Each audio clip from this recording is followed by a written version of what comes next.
ये साप्ताहिक बाइबल का उपदेश Plainfield Christian science church independence से है, जो प्लेनफील्ड, न्यू जर्सी, अमेरिका में है। अधिक जानकारी के लिए कृपया हमारी वेबसाइट पर जाएं www.plainfieldcs.com। आपके अध्ययन के लिए ये पाठ रविवार 5 जून 2022 के लिए है। विषय: परमेश्वर ही एकमात्र कारण और निर्माता है। स्वर्णपथ यिर्मयाह। हे प्रभु यहोवा, तूने बड़ी सामर्थ और बढ़ाई हुई भुजा से आकाश और पृथ्वी को बनाया है। तेरे लिए कोई काम कठिन नहीं है। उत्तरदायी ध्यान। भजन संहिता। मैं अपनी आंखें प्राभूतों की ओर लगाऊंगा। मुझे सहायता कहाँ से मिलेगी? मुझे सहायता यहोवा की ओर से मिलती है, जो आकाश और पृथ्वी का उद्धार करता है। वो तेरे पांव लौटने न देगा, तेरा रक्षक कभी न ऊँघेगा। यहोवा तेरा रक्षक है। यहोवा तेरी दाहिनी ओर तेरी आद है। ना तो दिन को धूप से और ना रात को चांदनी से तेरी कुछ हानि होगी। हे सूर्य और चंद्रमा, उसकी स्तुति करो। हे सब ज्योति में तारागण, उसकी स्तुति करो। वो यहोवा के नाम की स्तुति करें, क्योंकि उसी ने आज्ञा दी और ये सिरजे गए। पाठ उपदेश बाइबल में से। नीति वचन। यहोवा ने पृथ्वी की नींव बुद्धि ही से डाली और स्वर्ग को समझ ही के द्वारा सितर किया। उसी के ज्ञान के द्वारा गहरे सागर फूट निकले और आकाश मंडल से ओस टपकती है। यशाया। यहोवा तू मेरा परमेश्वर है, मैं तुझे सिराहूंगा। मैं तेरे नाम का धन्यवाद करूंगा, क्योंकि तूने आश्चर्य काम किए हैं। तूने प्राचीन अकाल से पूरी सच्चाई के साथ युक्तियान की है। इस कारण बलवंत राज्य के लोग तेरी महिमा करेंगे। भयंकर अन्य जातियों के नगरों में तेरा भय माना जाएगा, क्योंकि तू संकट में दीनों के लिए घड़, और जब भयानक लोगों का झोंका भीत पर बुछाड़ की मानद होना था, तब तू दृढ़ों के लिए उनकी शरण और तपन में छाया का स्थान हुआ। भजन संहिता। मैं प्रचंड अभियार और आंधी के झोंके से बचकर किसी शरण स्थान में भाग जाता, परंतु मैं तो परमेश्वर को पुकारूंगा और यहोवा मुझे बचा लेगा। सांझ को, भोर को, दोपहर को, तीनों पहर में दुहाई दूंगा और कराहता रहूंगा, और वो मेरा शब्द सुन लेगा। अपना बोझ यहोवा पर डाल दे, वो तुझे संभाल लेगा।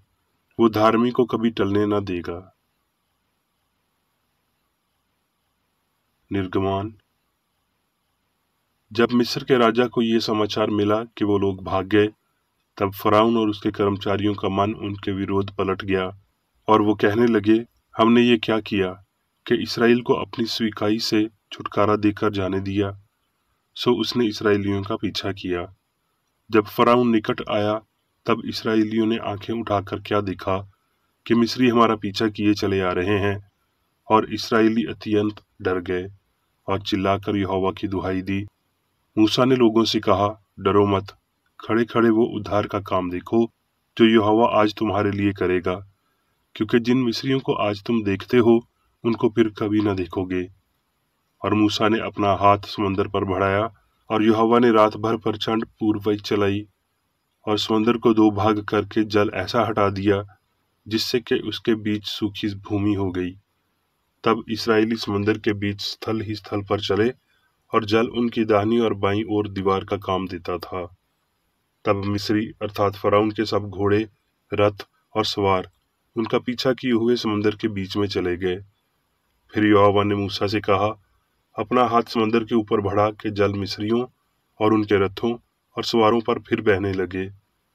तब मूसा ने अपना हाथ समुद्र के ऊपर बढ़ाया, और भोर होते होते क्या हुआ कि समुद्र फिर जूं का त्यों अपने बल पर आ गया, और मिस्री उल्टे भागने लगे, परंतु यहोवा ने उनको समुद्र के बीच में ही झटक दिया।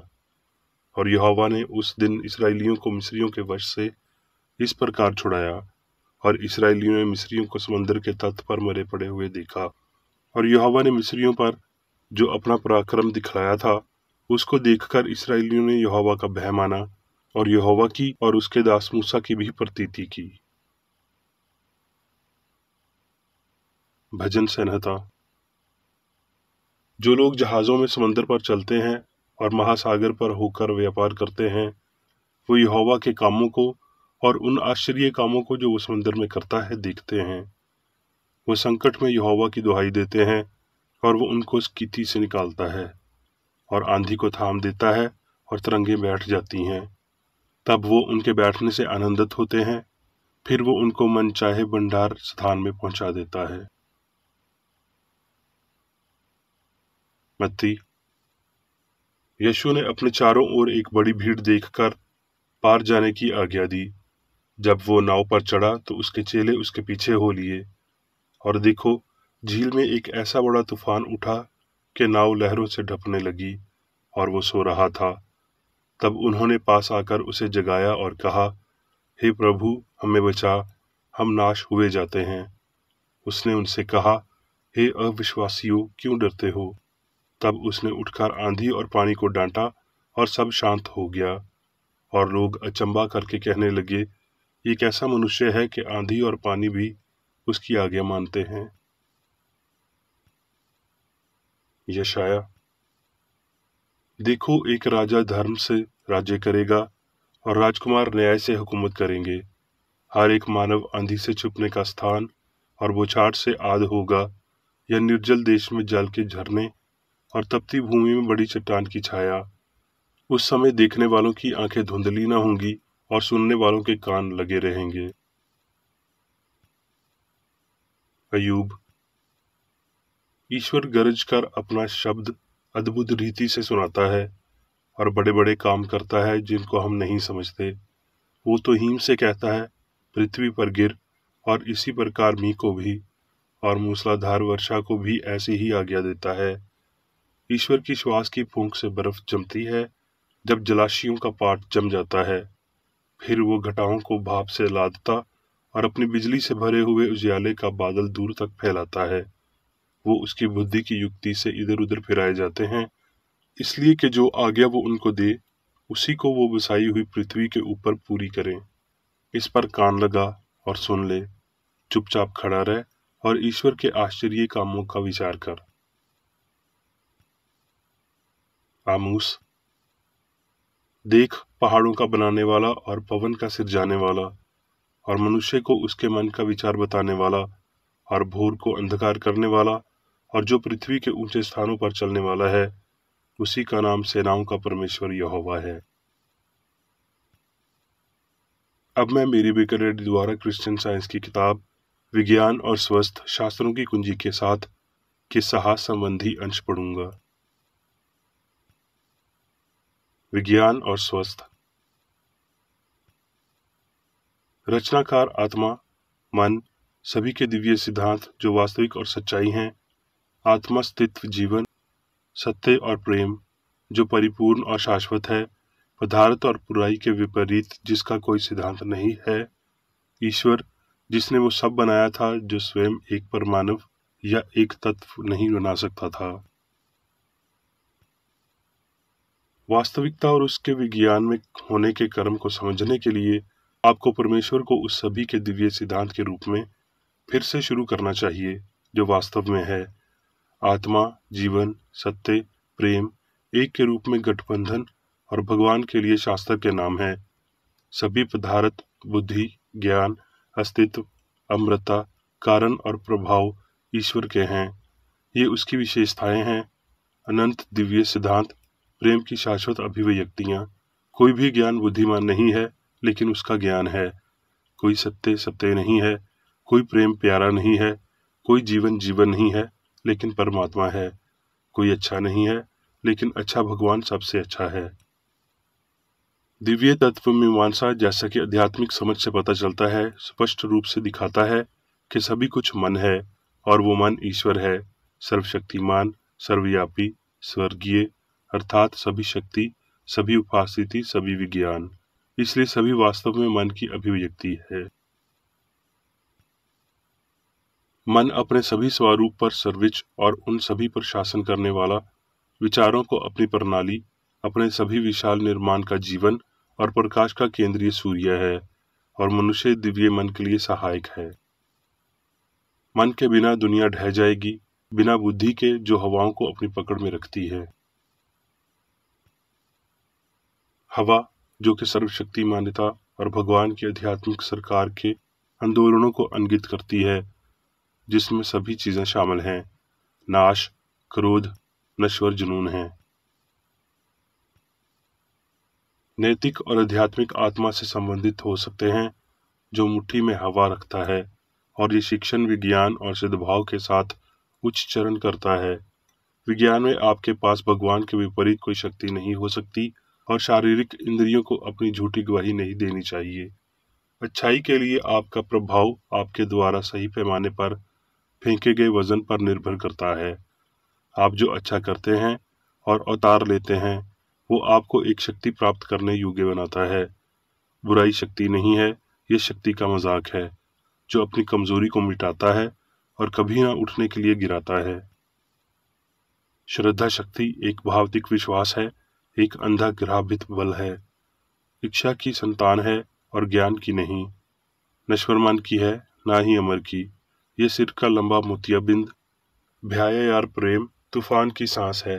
ये बिजली और तूफान है, ये सब स्वार्थी, दुष्ट, बेईमान और अशुद्ध है। भूकंप, हवा, लहर, बिजली, अग्नि सब इच्छा गति में व्यक्त नश्वर मन का कोई वशीभूत रोष नहीं है, और ये तथाकथित मन सब नष्ट है। बुराई की अभिव्यक्ति जो ईश्वरीय न्याय का प्रतिकार कराती है। शास्त्रों में कहा गया है, प्रभु का क्रोध। वास्तव में वे त्रुटि या पदार्थ के आत्म विनाश को दर्शाते हैं और पदार्थ के विपरीत और आत्मा के सत्यातिव और ताकत को इंगित करते हैं। क्रिश्चियन साइंस सत्य और उसके विचार सब सार्वभौमिक सिद्धभाव, ईश्वर की पवित्रता, अच्छाई और बुराई को प्रकाश में लाता है। अधिक नैतिक त्रुटि सच्चाई का अनुकरण करती है और तथाकथित मामला अपने सार नश्वर मन जैसा दिखता है, उतना ही नपुंसक त्रुटि विश्वास के रूप में बन जाता है। मानव की मान्यता के अनुसार बिजली भयंकर है और बिजली का पर्व तेज है। फिर क्रिश्चियन साइंस में एक की उड़न और दूसरे का झटका हानिरहित हो जाएगा। जितना विनाशकारी मामला बनेगा, उतनी ही उसकी निष्पक्षता दिखाई देगी, जब तक कि वो भरम में अपने नश्वर क्षेत्र तक नहीं पहुंचता है और हमेशा के लिए गायब हो जाता है। सत्य आत्मा के लिए सभी चीजों को संभव बनाता है, लेकिन इस मामले के तथाकथित कानून आत्मा को बिना किसी लाभ के सौंप देंगे और भौतिक अववादी कोड के लिए आज्ञाकारिता की मांग करेंगे। इस प्रकार एक भगवान एक कानून के आधार से प्रस्थान है। ये मानने के लिए कि ईश्वर धर्म के नियमों का घाटन करता है एक गलती है। डिस्कॉपर करती या ईश्वरीय कानून से कोई समर्थन नहीं है, हालांकि इसके विपरीत बहुत कुछ कहा जाता है। सच्चा लोगोस प्रदर्शनकारी क्रिश्चियन साइंस है, सिद्धभाव का प्राकृतिक नियम जो कला को खत्म करता है। इसलिए नहीं कि ये विज्ञान अप्राकृतिक है, ना ही क्योंकि ये ईश्वरीय नियम का उल्लंघन है, लेकिन इसलिए कि ये भगवान का अपरिवर्तनीय नियम है और अच्छा है। यीशु ने तूफान को रोका, बीमार को ठीक किया, पानी पर चला। भौतिक प्रतिरोध पर आध्यात्मिक शक्ति की श्रेष्ठता में विश्वास करने का दिव्य अधिकार है। एक चमत्कार भगवान के नियम को पूरा करता है, लेकिन उस कानून का उल्लंघन नहीं करता है। वर्तमान में यह तथ्य चमत्कार से अधिक रहस्यमय प्रतीत होता है। भजनहार ने गाया, हे समंदर तुझे क्या हुआ कि तू भागा, और हे यर्दन तुझे क्या हुआ कि तू उल्टा बहा।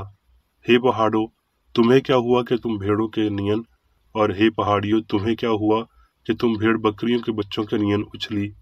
हे पृथ्वी प्रभु के सामने, हाँ याकूब के परमेश्वर के सामने थरथरा। ये चमत्कार किसी विकार का परिचय नहीं देता है, लेकिन मौलिक आदेश को प्रकट करता है, भगवान के अपरिवर्तनीय कानून के विज्ञान की स्थापना में। प्रकृति प्राकृत आध्यात्मिक कानूनों और दिव्य प्रेम की आवाज लगती है, लेकिन मानव की धारणा प्रकृति को गलत समझती है।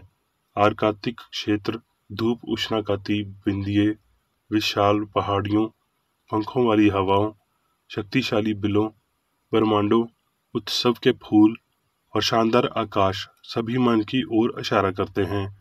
वो जिस आध्यात्मिक बुद्धि को दर्शाते हैं। पुष्प प्रतीत देवता के चित्रालपी हैं। स्वर्गीय और ग्राह भावे सबक सिखाते हैं। तारे रात को सुंदर बनाते हैं और पत्ती स्वाभाविक रूप से प्रकाश की ओर मुड़ जाती है। मन भव्य रचनाकार है और इसके अलावा कोई शक्ति नहीं हो सकती जो कि मन से ली गई है। यदि मन पहले कालानुक्रमिक था, पहले संभावित रूप से है और पहले अनंत काल तक होना चाहिए, तो मन को उसके पवित्र नाम के कारण गौरव, सम्मान, प्रभावित और हमेशा की शक्ति प्रदान करें। अब मैं मेरी बेकरेडी द्वारा चर्च मैनुअल में दिए गए 3 दैनिक कर्तव्यों को पढ़ूंगा। दैनिक प्रार्थना। प्रत्येक दिन प्रार्थना करने के लिए इस चर्च के प्रत्येक सदस्य का यह कर्तव्य होगा, तुम्हारा राज्य आए, ईश्वरीय सत्य, जीवन और प्रेम के शासन को मुझ में स्थापित कर और मुझ पर शासन कर, और तेरा वचन सभी मनुष्यों के स्नेह को समृद्ध कर सकता है और उन पर शासन कर। आदेशों और कर्तव्यों के लिए एक नियम। ना तो दुश्मनी और न व्यक्तिगत लगाव मदर चर्च के सदस्यों के आदेशों और कर्तव्यों पर लागू करना चाहिए। विज्ञान में दिव्य प्रेम ही मनुष्य को नियंत्रित करता है और एक क्रिश्चियन विज्ञानी प्यार की मीठी सुविधाओं को दर्शाता है। प्यार में डांटने पर, सच्चा भाईचारा, परोपकार और क्षमा में। इस चर्च के सदस्यों को प्रतिदिन ध्यान रखना चाहिए और सभी बुराई दूर करने, भविष्यवाणी, न्याय करने, निंदा करने, परामर्श देने, प्रभावित करने या गलत तरीके से प्रभावित होने से बचने के लिए प्रार्थना करनी चाहिए। कर्तव्य के प्रति सतर्कता। इस चर्च के प्रत्येक सदस्य का यह कर्तव्य होगा कि वो प्रतिदिन आक्रामक मानसिक सुझाव से बचाव करे और भूल कर भी ईश्वर, नेता और मानव जाति के प्रति अपने कर्तव्य की उपेक्षा नहीं करनी चाहिए। उनके कामों से उन्हें आंका जाएगा और वो उचित या निंदनीय होगा।